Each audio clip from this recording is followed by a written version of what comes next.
Welcome back to the Haven Homestead podcast, where we learn and grow together on our way to living more sustainable lives. Today's episode is episode 37, and today's episode is all about a question I was asked by Nick, and it is about growing a balanced diet. I asked people what they thought I should talk about, or maybe some suggestions, and I still post that question to you. What are some things that you'd like to hear about? And if we haven't covered it already, then it'll probably make its way onto an episode. So please go to havenhomestead.com. That's www.havenhomestead.com. And on any of the episodes, you can pick your favorite episode, tell me it's your favorite episode, and where you're from, and ask a question, and I will answer them. Also, please consider becoming our patron at patreon.com/havenhomestead. That's patreon.com/havenhomestead.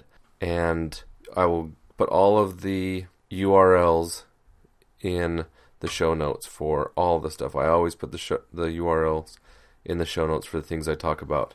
So if you're ever wondering about what the link is, just go to the show notes on either Spreaker, which is where I post this, or to havenhomestead.com, and you can find the show notes there.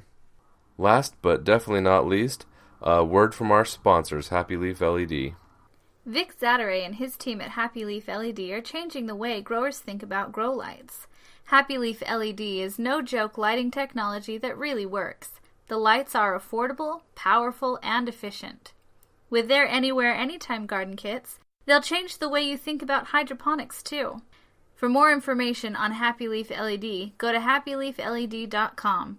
You'll be happy you did. Thank you, Lindsay. I want to also tell you that the greens that we were growing from the kit, the Garden Anywhere, Anytime Anywhere garden, Anywhere Anytime garden, are growing amazing. We have already harvested a salad off of it. I think it was only about a month ago that we planted them, and they're doing great. We have some arugula and a couple of varieties of lettuce. We also tried to do some spinach, but the spinach wasn't coming up for some reason. We tried it twice, and it wasn't coming up for some reason, so we planted some other seeds in there, and we're waiting for those to start sprouting, and then we'll be rocking that one too. But the LED lights that we got from Happy Leaf and the grow kits and all that are just amazing. It's just going great. So I highly suggest you head on out there and check out their stuff at happyleafled.com. So we'll get right into the subject now. It's about growing a balanced diet. Growing a balanced diet. When Nick first asked me this question, I was thinking, growing a balanced diet. Because balanced, I think of, the food pyramid. And some things are very difficult to grow in most situations.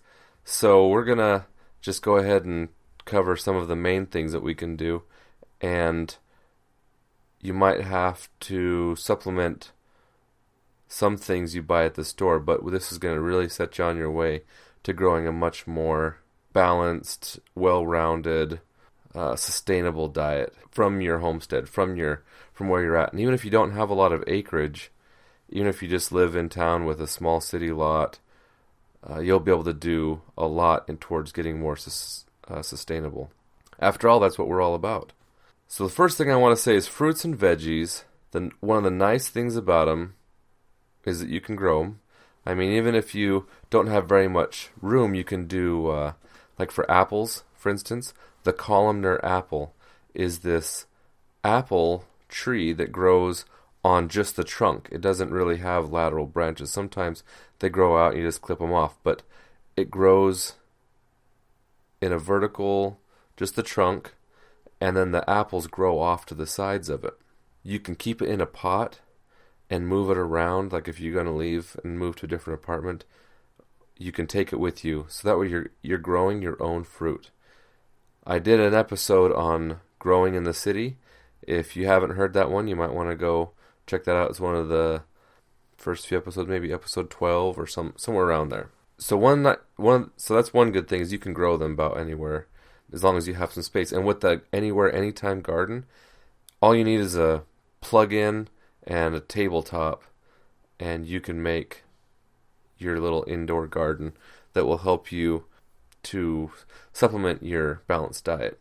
They're awesome. Both fruits and vegetables are awesome without any preparation, no cooking, no preparing them in any way. You can eat most fruits and vegetables. Now, some of them they might need the skins taken off, like in citrus, or some of them might need to be cooked or soaked or something like that, washed in order to not get any of the grossies that might be on there. But if you grow them in a holistic way, an organic way, you shouldn't have to worry about there being any nasty things on there. Sometimes the bugs, though, but if you grow the anytime anywhere garden, again, you don't have to worry about bugs because it's grown on the tabletop in your house. So you won't be having an infestation of cabbage worms or something like that. Leastwise, you shouldn't. And if you need to, you can always just sanitize it and start over again. They give you these veggies. We're going to get into the vitamins and minerals and stuff, but first, in a little bit later. But I'm just going to go over some more of the benefits. They help with your disease resistance. The vitamin C helps you, not get scurvy. Not that that's really an issue anymore, but there are other diseases that helps you with cancer and helps your cells grow and gives you fiber. Makes your skin soft and hydrated because of eating the fruit has a high moisture content. It helps to rejuvenate your skin and helps with your hair, helps vitamins and minerals in the both fruits and vegetables, helps with your hair being shiny and strong. Like I said, helps prevent cancer and controlling free radicals and stuff. High in fiber, so it helps your digestion, helps your bowels, helps with your cholesterol. Dietary fiber is awesome, and a lot of fruits and vegetables help with all that sort of stuff. And then they're also mostly easy to preserve. A lot of fruits can just be dried. I mean, nothing's easier than cutting it up and sticking it on a dehydrating rack and letting it dry. You can can things, you can mix them into a paste and then put them down for fruit leather. Dry them dry them for like fruit leather. It's a tasty and simple way to preserve. Now, some of the vitamins that they contain are vitamins A, D, C, K, B6, B12, E. They have a lot of dietary fiber. They have potassium. They have calcium, magnesium, copper, manganese, niacin, zinc, thiamine, folates, phosphorus, beta-carotene. I mean, just tons of things that you need to be healthy. And I like eating fruit better than taking a multivitamin. So if I have the choice, I'd much rather like that. And if you grow it yourself, there's such a feeling of accomplishment when you're able to harvest your fruits and vegetables. I mean, when we would during the summertime, even now, we can cut vegetables and have in a salad, and people are like, oh wow, this is some good salad. And the last salad we had, Lindsay cut them, and they were piled like a regular dinner plate, a big plate. It was piled on there, and these are just from a couple jars. 3 jars is all that grew, and it was piled up on the plate in a month. So, wasn't a sense of accomplishment to be able to do that, and they tasted great. The arugula was spicy. The lettuce was crisp and tasty. It was great. Fruits and vegetables are probably the first thing that you would think about when you're talking about growing a balanced diet. And I understand that's what, like in homesteading magazines, they usually show a garden, and it's usually full of the cabbages and the broccoli and the corn and potatoes and all that stuff,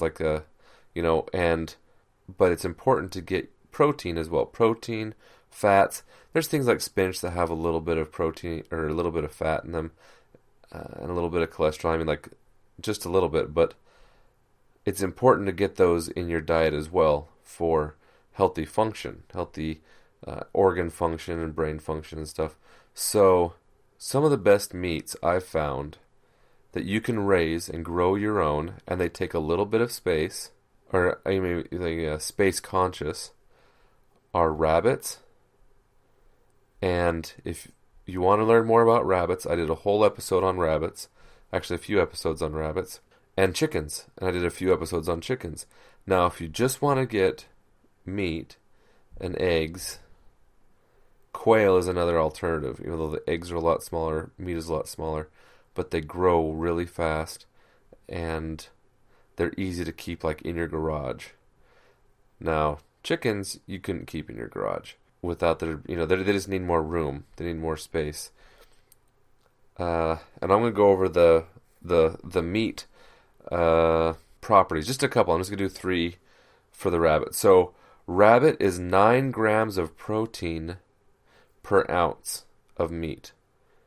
And I was thinking about when it showed on there, it said for 3 ounces, and then when I was doing the chicken, it was 3.5 ounces. So I had to do some computation to make them similar portion size. So per ounce, and usually, like if you're doing a chicken breast, and they say it's 100 grams, that's like a 4-ounce piece. It's a quarter pound of chicken breast, raw, and then.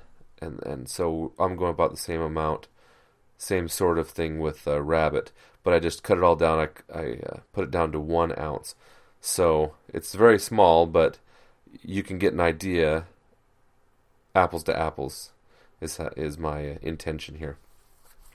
So with rabbit, there's 9 grams of protein per ounce, 1 gram of fat per ounce, so it's very lean, and 91% of your B12, of your recommended daily allowance of B12 in, I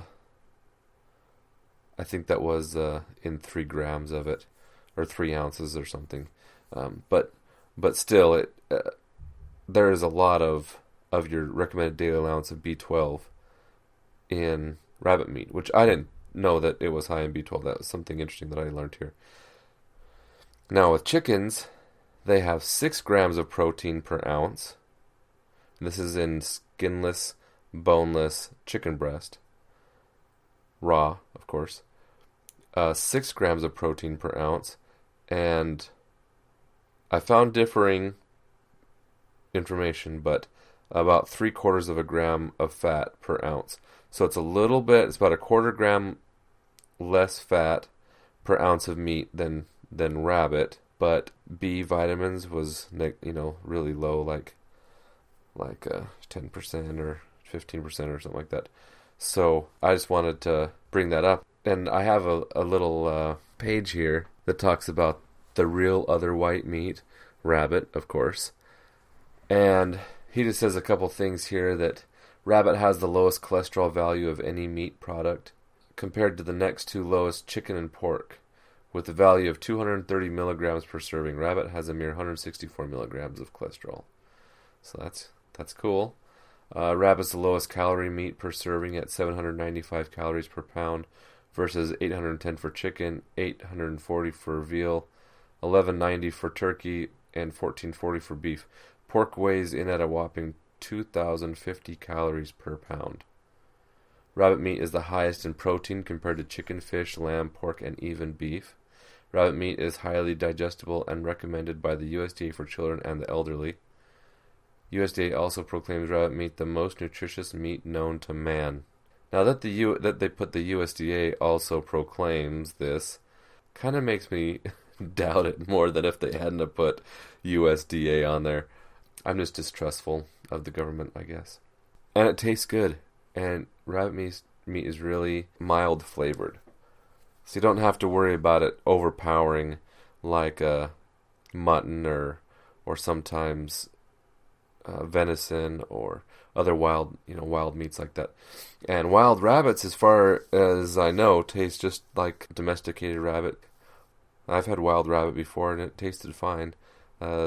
Domesticated rabbit tastes good too. So in your balanced diet, you're going to it's important. I feel that it is important to have some meat. Now, people are going to argue that you don't need meat.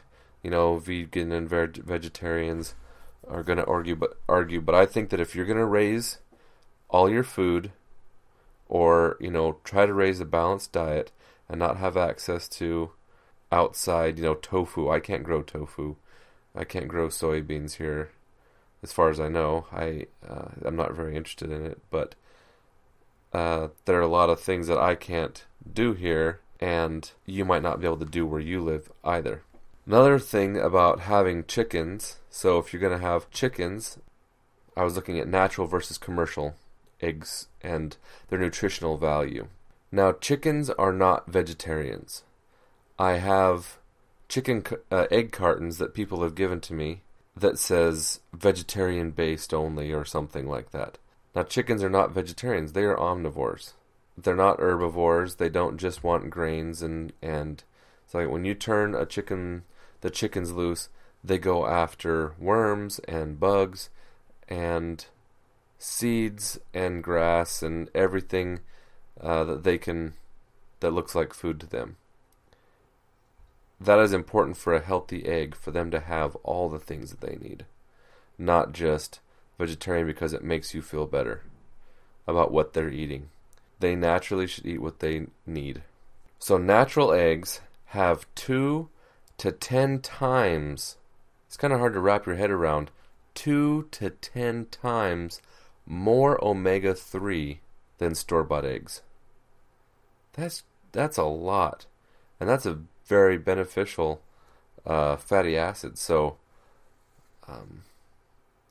2 times the vitamin E, which helps repair your skin, and 3 to 6 times the vitamin D. That is just amazing to me. The difference in commercial eggs, the chickens that are fed the regular commercial feed, they're in a cage, they're getting fed their vitamin D rather than out in the sun soaking it in. I've had lots of guests come here, and they've all told me that our honey was really good, our eggs were really good. Those that had rabbit here really liked it.